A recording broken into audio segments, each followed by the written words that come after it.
The morning after the worst night of that winter, a man named Elias Grover walked the length of the valley on foot.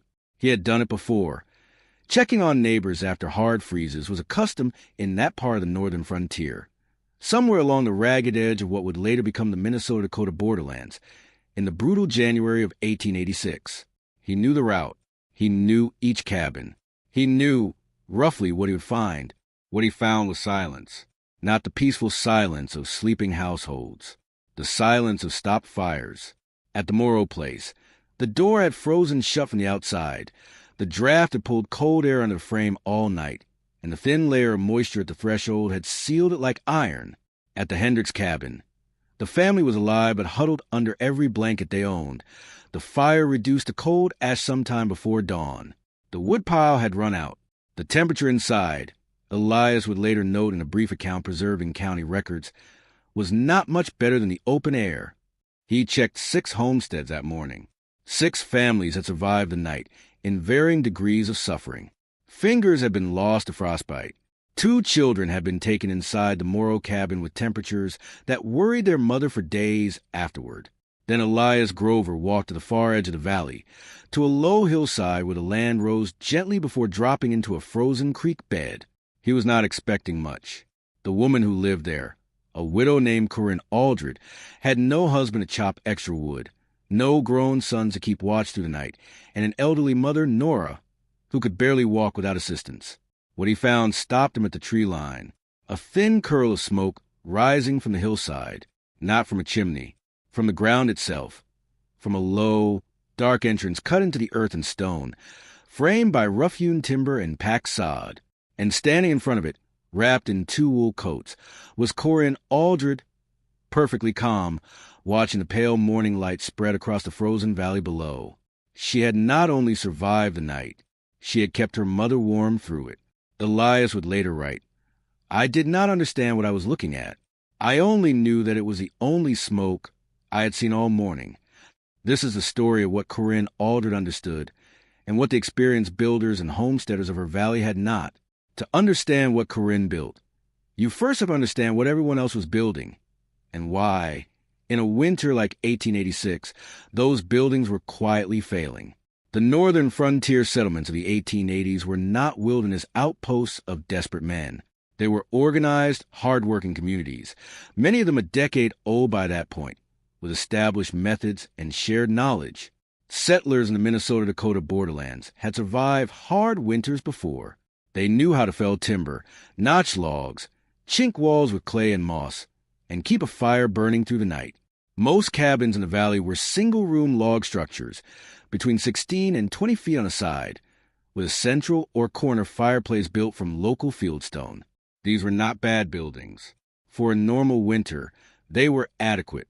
But the winter of 1885 to 1886 was not normal. What meteorological records from the period describe as a sustained Arctic air mass, originating over the Canadian interior and driving south without interruption, brought temperatures across the northern plains to levels that overwhelmed the assumptions behind standard frontier construction. At minus 39 degrees Fahrenheit, minus 39 degrees Celsius, the physics of heat loss changed dramatically. A log wall that loses heat slowly at 0 degrees Fahrenheit, minus 18 degrees Celsius loses it 3 to 4 times faster at minus 39 degrees Fahrenheit. A fire that comfortably heats a room at 20 degrees Fahrenheit, minus 7 degrees Celsius cannot keep pace with the cold radiating through the same walls at minus 39 degrees Fahrenheit.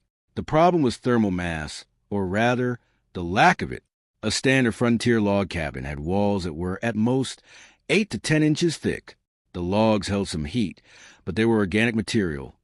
They contracted in extreme cold, opening gaps at the chinking. They conducted cold inward from their outer surface, even as they lost heat from their inner surface. A single-room cabin with a corner fireplace and log walls in a sustained minus 39 degrees Fahrenheit event required a fire hot enough and continuous enough to compensate for heat loss through every surface simultaneously. Floor, walls, ceiling, and inevitable gaps around doors and windows. Oral accounts from survivors of that winter described waking to find ice formed on the inside of cabin walls.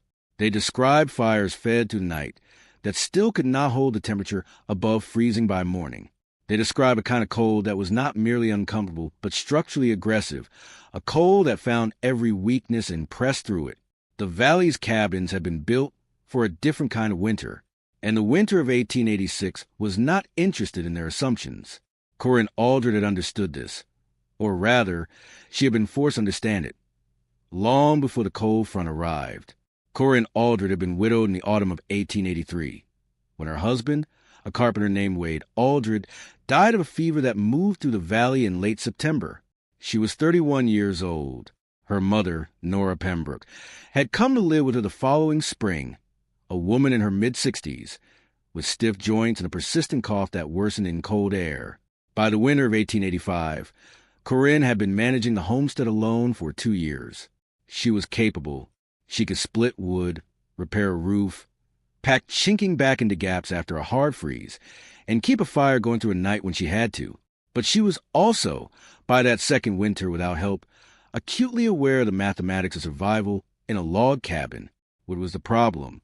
Always wood. A standard single-room cabin in sustained cold required, by conservative estimates common to the period, between a quarter and a third of a core of firewood per day to maintain a livable interior temperature, roughly 60 degrees Fahrenheit to 65 degrees Fahrenheit, 15 degrees Celsius to 18 degrees Celsius. When exterior temperatures drop below 0 degrees Fahrenheit minus 18 degrees Celsius, that is between 16 and 22 cubic feet of split hardwood, every day, for a winter that could run from November to March, nearly 5 months. Corinne's woodpile at the start of that winter was not 5 months deep. It was not 3 months deep. She had cut and stacked what she could manage alone, which was less than half of what a 2-person household would have put up. She had supplemented by trading labor with neighbors in the autumn, helping with harvest in exchange for cut timber. But even so, by December she was rationing. She burned the fire low at night. She slept in 2 coats. She moved her mother's bed to the corner nearest the fireplace and packed a wool blanket against the bottom of the door. Every morning, she woke and counted what remained in the woodpile. The cabin, despite her best efforts, was cold, not dangerous in November, uncomfortable in December. By January, with the temperature dropping toward numbers she had not seen before, Corinne Aldred understood with complete clarity that the log cabin, the structure her husband had built, the structure her neighbors all lived in, the structure that defined frontier life in that valley, was not going to be enough. She could not build a new cabin. She could not haul more timber alone in January. She could not move into a neighbor's house with her mother and leave her livestock to freeze. What she could do was think. And she had been thinking about the hillside. There was a place on the eastern slope of the low hill behind the Aldred homestead where Corinne had noticed something strange years before the worst winter came. Animals went there, in hard cold, not the deep winter cold of February, but the sudden early freezes of October and November.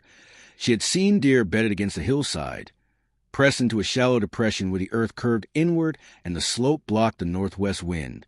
She had seen her own dog, a large mixed-breed animal of no particular intelligence, choose that spot over the barn on nights when the temperature dropped fast. She had, without thinking much about it, noted the irregularity. The depression was not a true cave. It was a natural hollow, perhaps 6 feet deep and 8 feet wide at the entrance, where a soft layer of sandstone had been worn back by seasonal water flow over many years. The ceiling was low, 5 feet at the entrance, perhaps 5.5 at the back. The floor was stone and packed earth. It was not, in any conventional sense, a place you would consider living in. But Corinne had walked into it one November afternoon, after noticing the dog sleeping there in a hard freeze, and she stood quietly for a moment and paid attention to what she felt. It was warmer inside, not dramatically warmer, not fireplace warm, but measurably, noticeably warmer than the open hillside. Perhaps 20 degrees Fahrenheit to 25 degrees Fahrenheit, 11 degrees Celsius to 14 degrees Celsius, warmer than the ambient air outside, with no fire, no insulation, no engineering of any kind. Just earth, just stone, just the geometry of being enclosed by material that had absorbed and held the slow, steady heat of the ground. This is what geothermal engineers today call the soil temperature gradient, the principle that below the frost line, typically between 4 and 8 feet deep in northern climates. The Earth maintains a relatively stable temperature between 45 degrees Fahrenheit and 55 degrees Fahrenheit, 7 degrees Celsius to 13 degrees Celsius, regardless of surface conditions. The Earth is a thermal battery. It charges slowly across the summer and fall, and it discharges slowly across the winter. A structure built into that battery, surrounded on 3 or 4 sides by several feet of soil and stone, is insulated not by an inch of wall, but by hundreds of thousands of pounds of slow-releasing thermal mass. Corinne Aldred did not know the term thermal mass. She had not read about geothermal gradients. But she had stood in that hollow in November and felt something that her log cabin, for all its familiarity, had never offered her. The ground was trying to stay warm, and if she worked with it, instead of against the cold, it might be enough.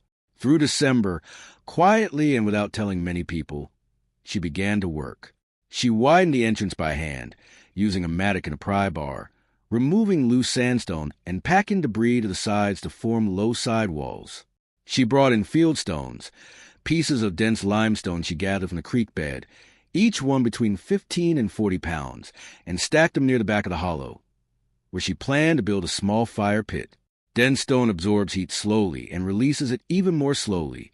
A 200-pound mass of limestone heated to 150 degrees Fahrenheit, 66 degrees Celsius, by a modest fire will continue releasing warmth for 6 to 8 hours after the fire goes out. She laid a floor of split cedar over packed earth to lift sleeping bodies off the stone ground.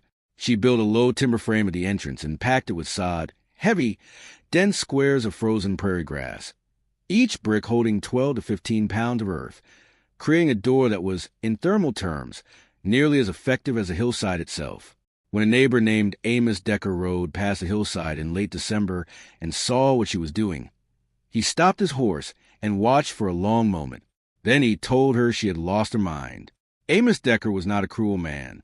He was, by most accounts in the valley, a practical one.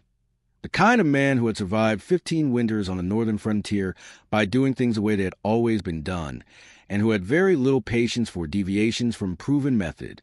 When he stopped his horse on the frozen trail above the Alder hillside and watched Corinne packing sod bricks into a timber frame at the entrance of a hole in the ground, his reaction was not contempt so much as genuine bewilderment.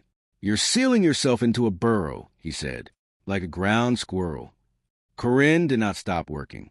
She pressed another sod brick into the frame, tamped it with her palm, and said that ground squirrels did not freeze to death in January. Decker shook his head, told her the moisture from the earth would ruin their lungs by February, and rode on. She kept working. By the last week of December 1885, the shelter was taking its functional shape. The entrance, now framed in rough-hewn timber and insulated with 2 courses of sod brick on each side, measured approximately 28 inches wide and 42 inches tall. Narrow by design. A narrow entrance is a thermal lock. It limits the volume of warm interior air that escapes when the opening is used, and it reduces the surface area to which outside cold can radiate inward. Corinne had not read this principle in any book. She had observed it in the hollow itself, where the original opening, wider and lower, let in far more cold than the back of the cave received. She had narrowed it deliberately, instinctively, the way a person narrows their eyes against wind. Inside, she had arranged the space with the logic of someone who had spent 2 years thinking about heat. At the back wall, she had built a fire pit from stacked limestone, a low, 3-sided structure, open toward the interior, roughly 18 inches deep and 24 inches wide. The stones she chose were dense, dark limestone pulled from the creek bed, each piece between 20 and 50 pounds. She had carried them up the hill herself, load by load, in a canvas sling. The total mass of the fire pit structure, including the back and side walls, was approximately 300 to 350 pounds of stone. This was not decorative. A stone mass of that weight and density, heated by a modest fire for 2 to 3 hours, would absorb enough thermal energy to radiate warmth back into the shelter for an additional 6 to 10 hours after the fire died down, functioning, in effect, as a slow-release heat battery that extended the value of every piece of which she burned. Around the fire pit, she had placed additional stones, rounded field stones pulled from the creek, ranging from 10 to 25 pounds each, that could be heated directly in the fire and then moved to the sleeping area to provide radiant warmth through the night. This was not a new idea. Indigenous peoples across the northern plains and subarctic had used heated stones for warmth in earth lodges and similar structures for generations. Corinne had seen the technique described vaguely in a letter from a trapper her husband had known, and she had thought carefully about the physics of it. A 20-pound stone heated to 180 degrees Fahrenheit, 82 degrees Celsius, carries a meaningful amount of thermal energy and releases it slowly enough, over 3 to 5 hours, to keep a small enclosed space measurably warmer than the ambient air outside. The floor she had layered with split cedar planks over packed earth, not for comfort alone, but because the ground, while warmer than the surface, was still cold enough to pull heat from a sleeping body through direct contact. The cedar layer broke that conductive path.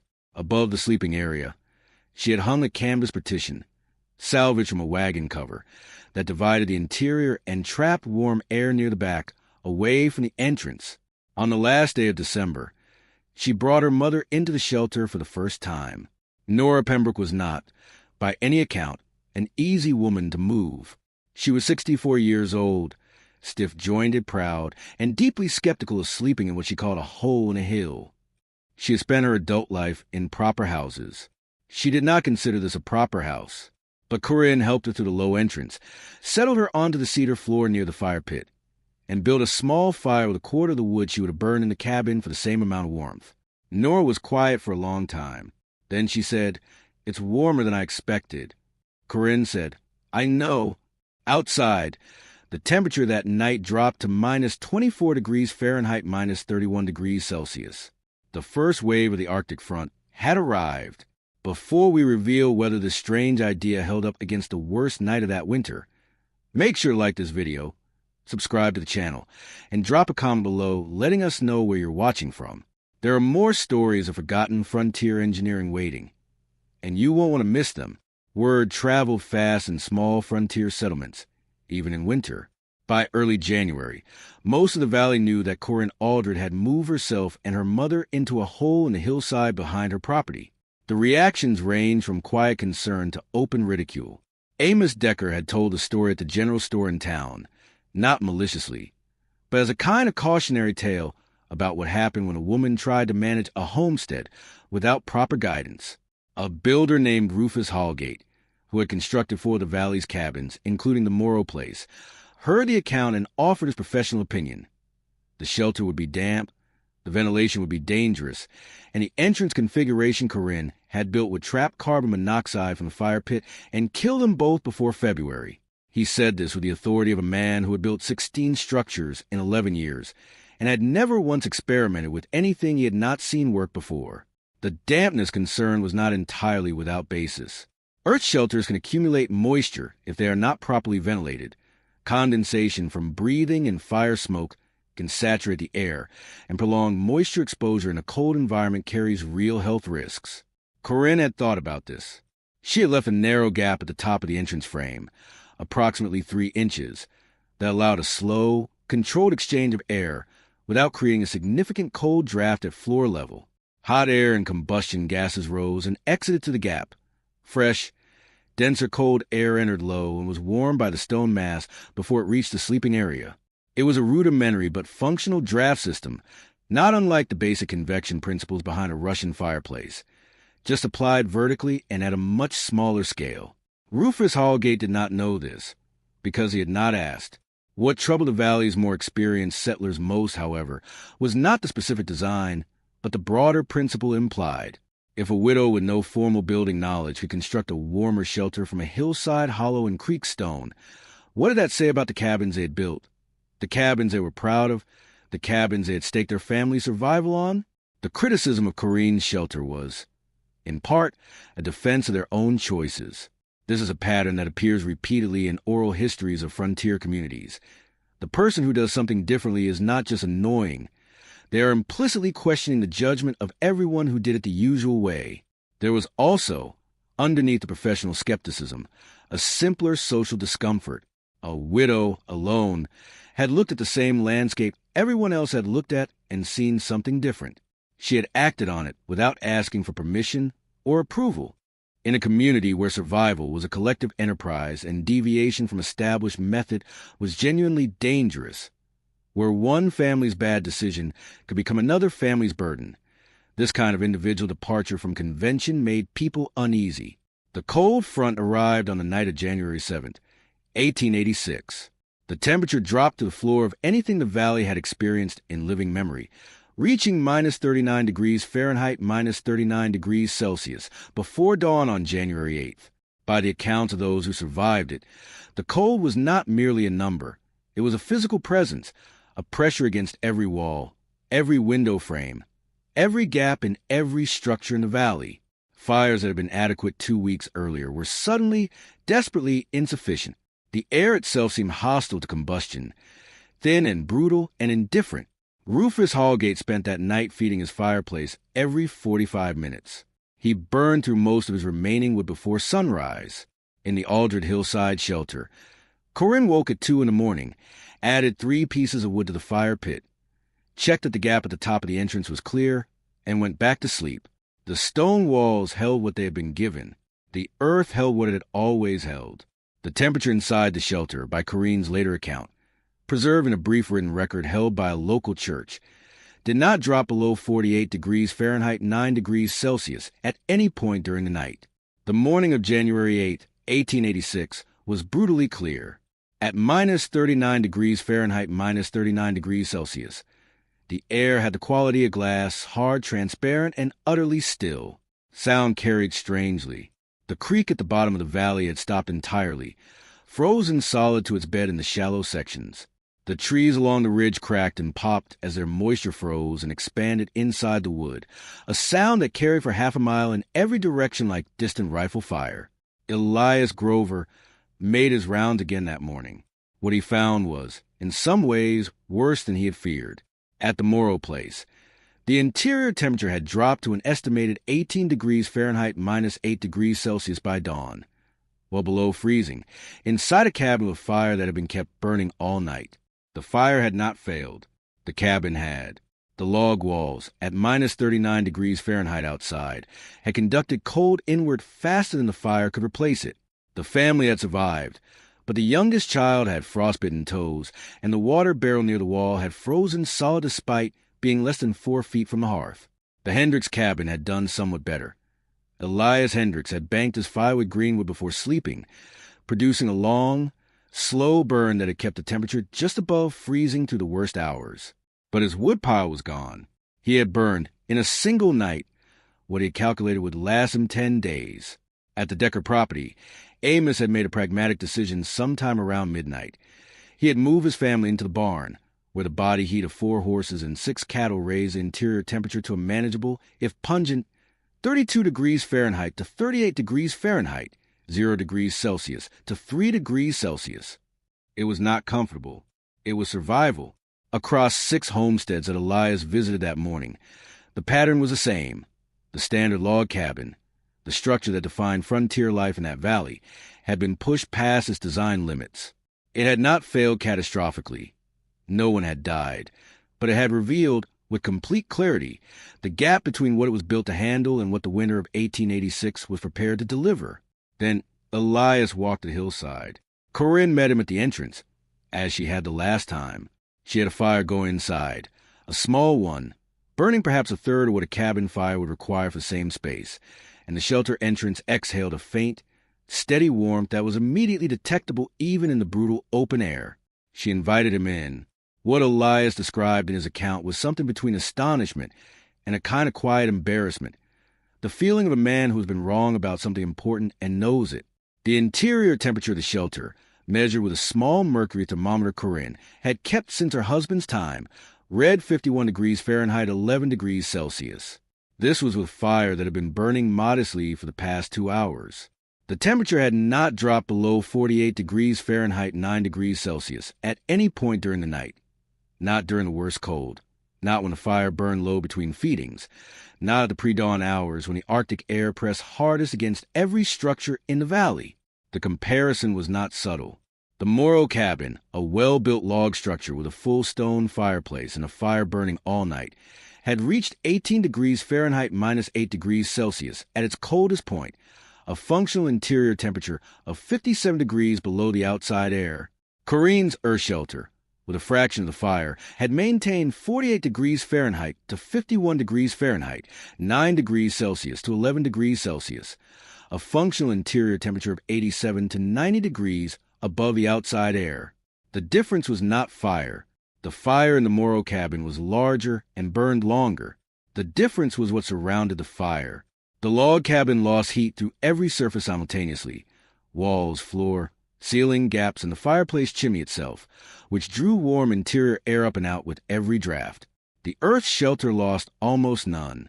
The surrounding soil and stone, at a stable ground temperature of approximately 45 degrees Fahrenheit to 48 degrees Fahrenheit, 7 degrees Celsius to 9 degrees Celsius, acted not as a cold boundary but as a thermal buffer, a slow and massive reservoir that resisted temperature change in both directions. The 300-plus pounds of limestone at the fire pit had absorbed heat for 2 hours and released it for 10. The narrow entrance had prevented the convective loss that robbed log cabins of their warmth every time the wind shifted. The wood consumption told the same story.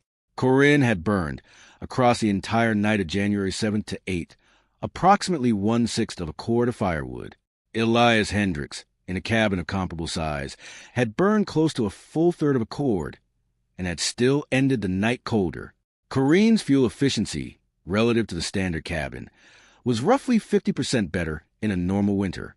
At minus 39 degrees Fahrenheit, in the conditions that had just passed through the valley, it was closer to 65% better. The earth had done what the logs could not. Nora Pembroke, for her part, had slept through most of the worst night in the valley's recorded history. She told Elias Grover, when he ducked to the low entrance to see for himself, that her joints had not ached as badly as they usually did in the cold. She attributed this, with the directness of a woman in her 60s who had earned the right to say what she thought, to the fact that the air in the shelter was not the biting kind. She was describing, without the technical vocabulary, the difference between radiant heat and convective cold, between warmth that comes from surrounding mass and cold that comes from moving air. The earth shelter had almost no air movement inside.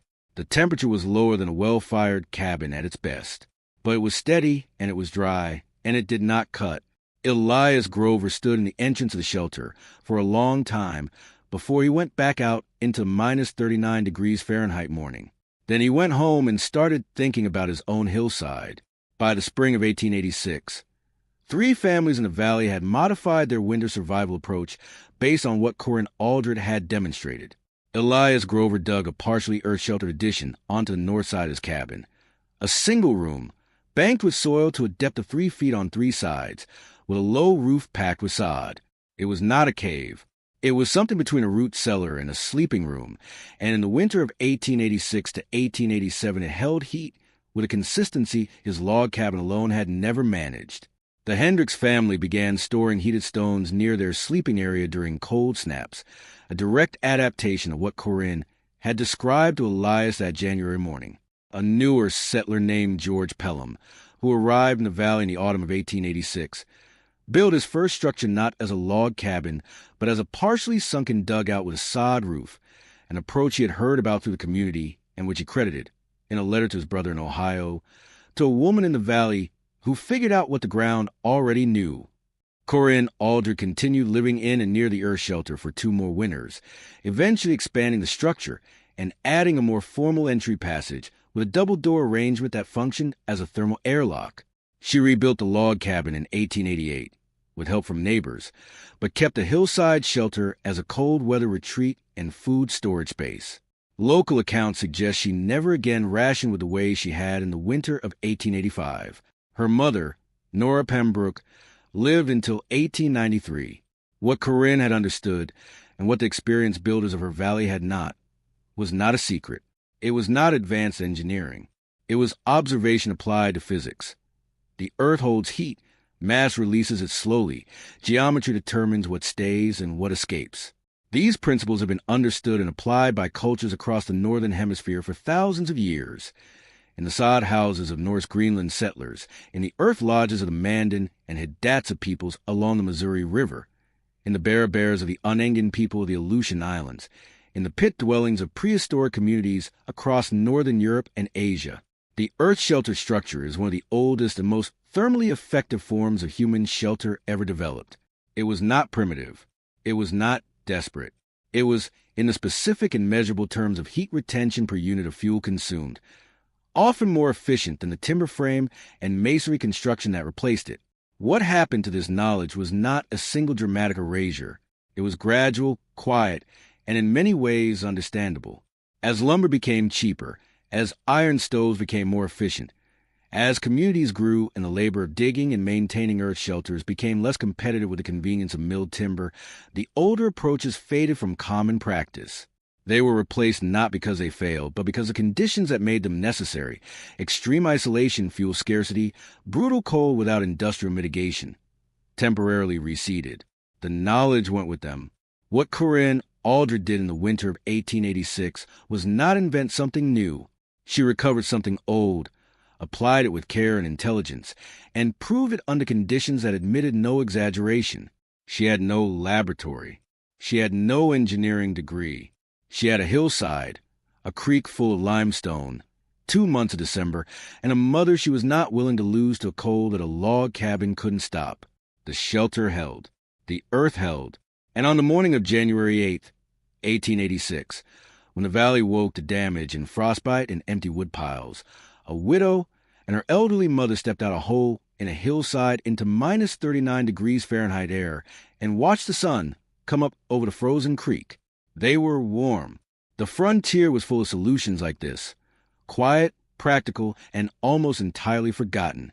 If you want to keep exploring the lost engineering of the people who survived before modern heating, before insulated walls and electric thermostats and natural gas lines, hit like, subscribe to the channel, and leave a comment below. Tell us where you're watching from, and tell us which piece of forgotten frontier knowledge you want us to dig up next. There's more out there, a lot more. Educational disclaimer. This video features frontier-inspired narratives created for educational and storytelling purposes.